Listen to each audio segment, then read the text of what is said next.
I'm Marty Cohn, and welcome to episode 22 of PR Benefits, a show that explores the role of public relations in the COVID-19 era. I've been a PR practitioner for over 45 years, helping a wide array of organizations successfully communicate their messages to targeted audiences. I mistakenly thought that 9/11 would be the watershed event in my lifetime. Communicating in the aftermath of that tragic event was challenging. Then came the global economic downturn in 2008 with more lessons in crisis communications.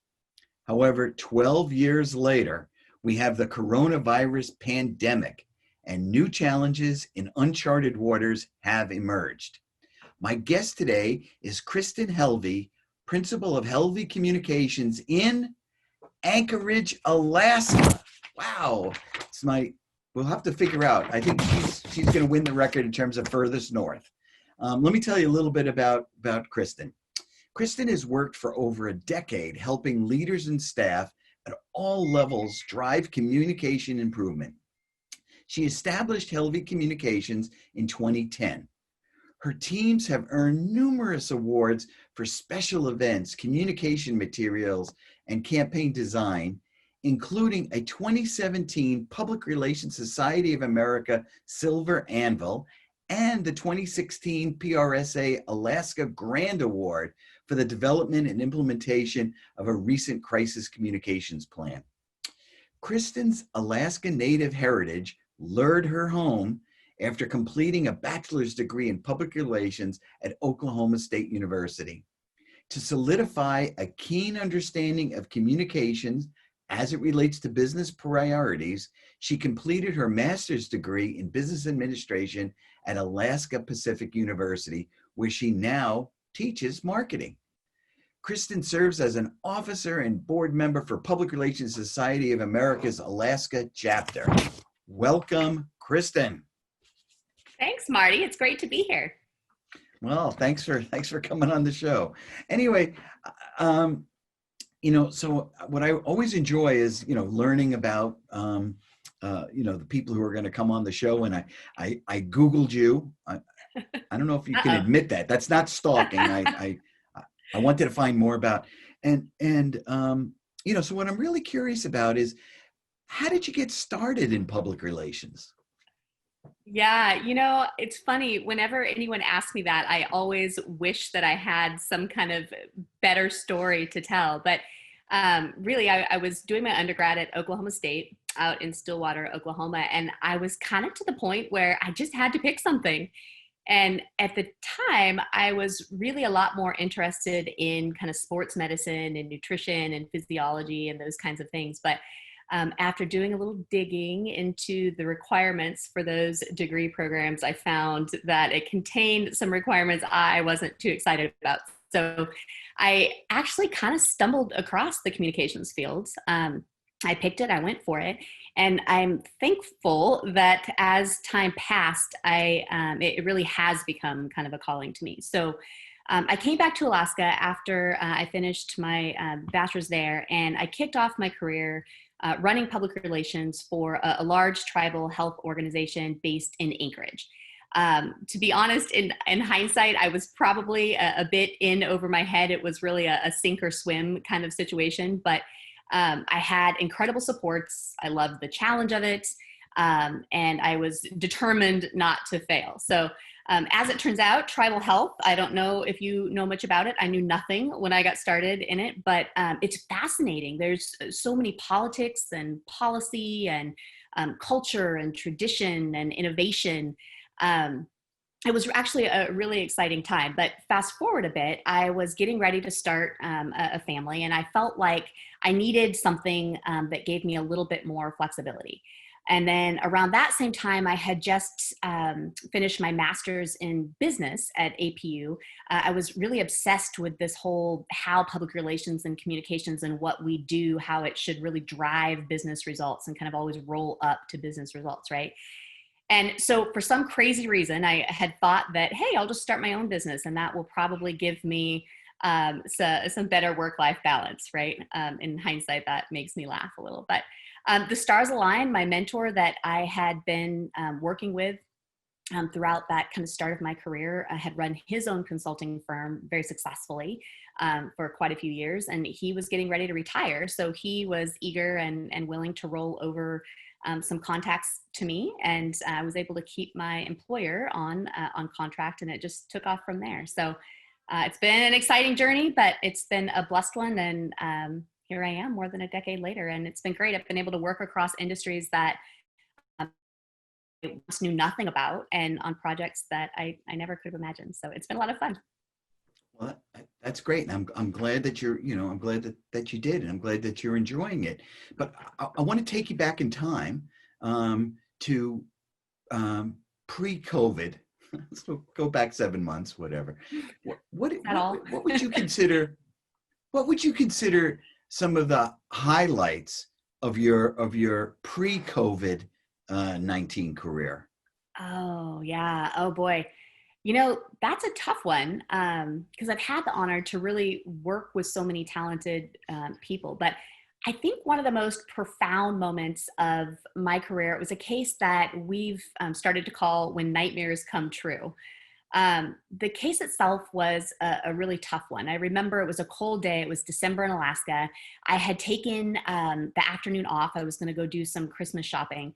And I remember standing in the store with these arms full of clothes. So as I'm saying that out loud, I was probably doing more shopping for myself, right, than Christmas shopping. Excuse me.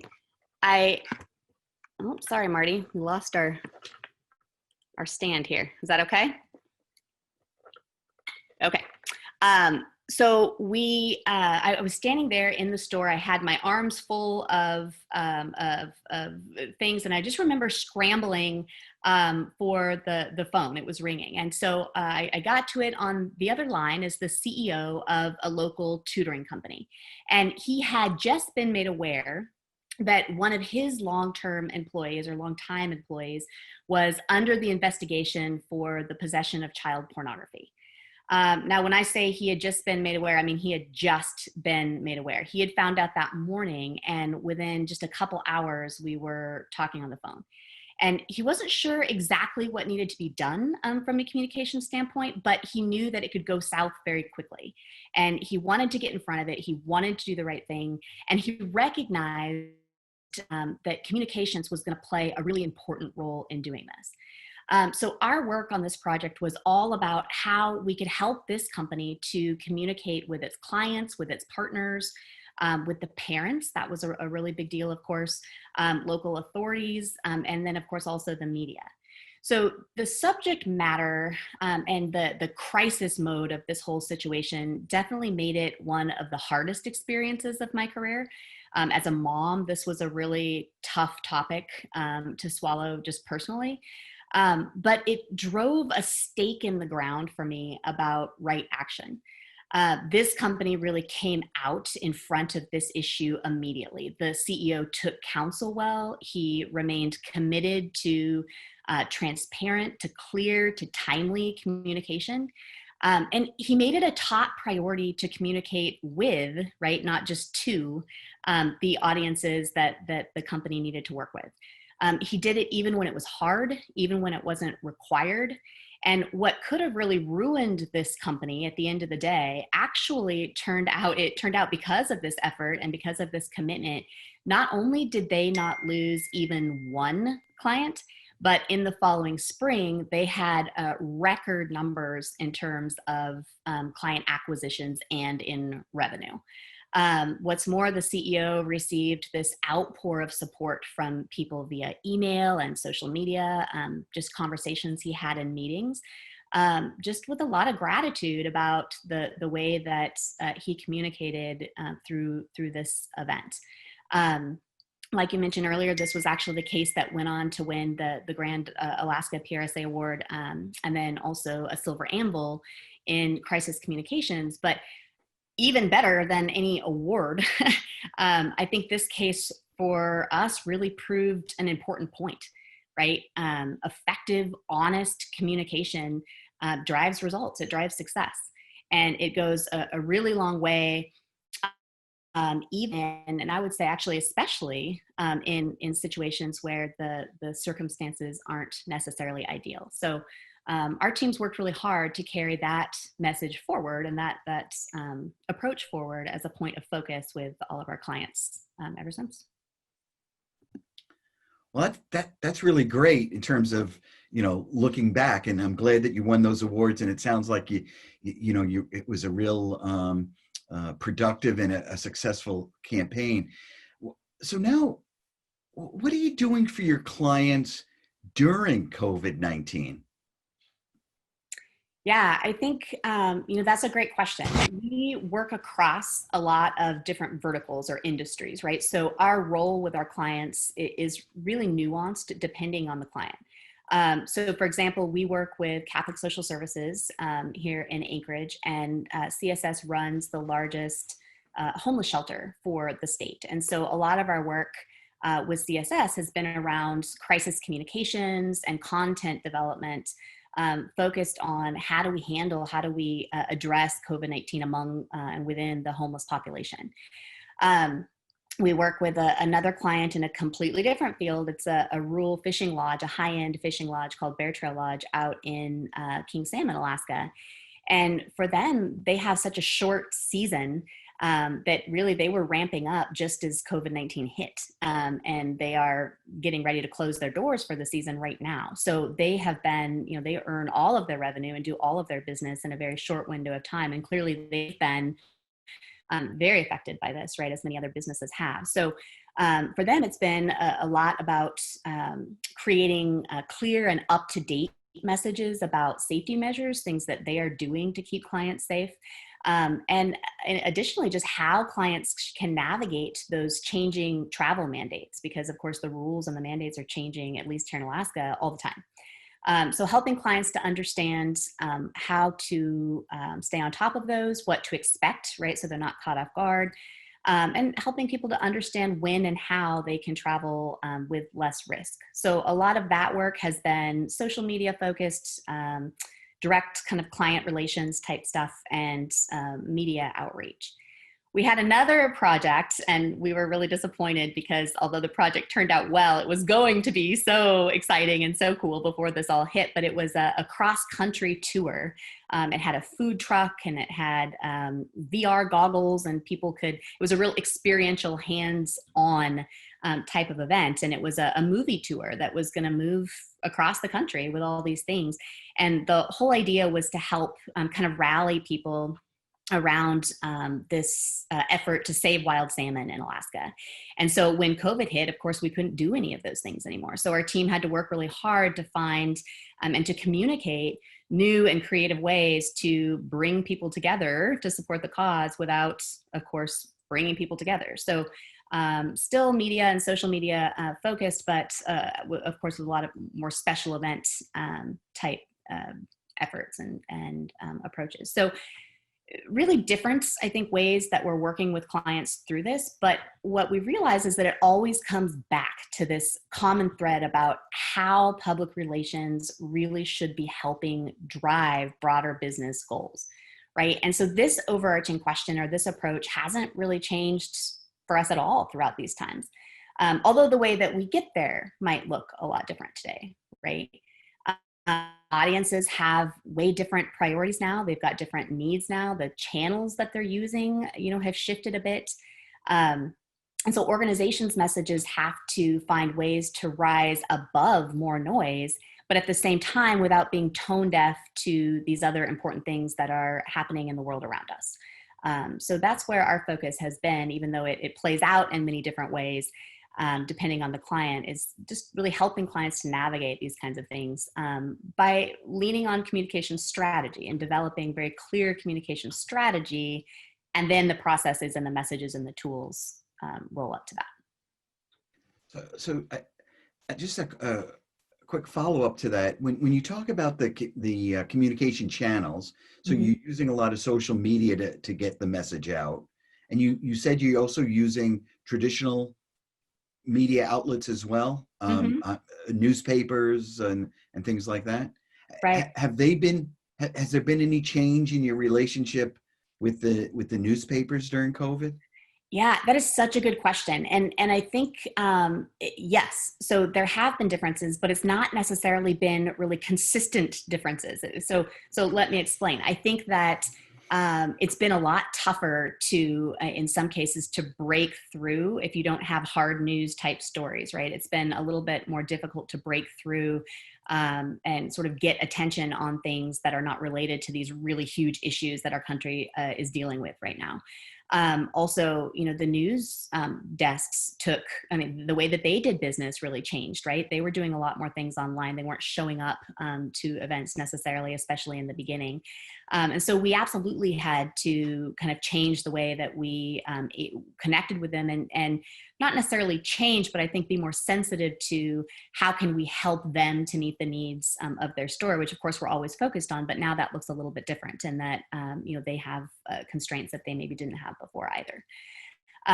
So that was kind of an interesting dynamic. But then on the flip side of that, I think that, especially as COVID kind of progressed, it was like, hey, news still has to happen and the show must go on. And so I think there was, we also experienced an appreciation from our news contacts to, delivering stories that, other types of stories that people were thirsty for. And especially things that were about positive issues and positive events and connections happening within the communities.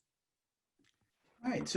So now I want you to put on your MBA hat and your PR hat, and let's imagine we've emerged from COVID. What do you think is going to be the role of PR as society emerges? I think that is such a good question. And I would love to have a crystal ball to look forward and see how exactly this is going to play out. I don't think that our role is necessarily going to be different. I think we still have to figure out how to drive business goals with our communication, right? We still have to focus on how we create mutually beneficial relationships with the people that we are working with. We still have to figure out how to communicate with and not just to the people who are affected by our work or who have the potential to affect our work. I think what has changed is there's a recognition outside of our industry that effective communication is critical to a company's survival. I mean, this is something that I think many of us have been kind of beating the drum and talking about for a long time, but I don't know that that has always been completely acknowledged outside our field. Way back in May, I was looking at some of the stats, and the Washington Post had reported that more than 100,000 businesses had already closed their doors forever as a result of it, right? And that was way back in May. As of August, I think that it was the U.S. Chamber of Commerce had said that more than half of small businesses are worried about having to close their doors permanently. So this puts even more pressure, I think, on us as communicators to make sure that our efforts are directly tying to and rolling up to these larger business goals and larger business priorities. And again, it's something that we were hopefully doing all along, right? We needed to be doing all along. But now we don't have the option to not do that well. And we as public relations professionals have to help companies to think outside the box. We're going to have to continue to do that to figure out how to meet people's changing needs, because people's needs are changing and have changed, and how to do this in really clear, relevant, and meaningful ways. And so I think people on the outside of our industry are understanding that this isn't optional now. It often means surviving or not. I think I agree with your crystal ball. Thank you, Kristen Helvey, Principal of Helvey Communications in Anchorage, Alaska, for being on the show. Thanks, Marty. Great to see you. All right. Well, I also want to thank Rich Mellinson at BCTV for helping to edit the show. Rachel Cohn, my daughter, who's also a professor of art at Ball State University, for her technical assistance on my podcast.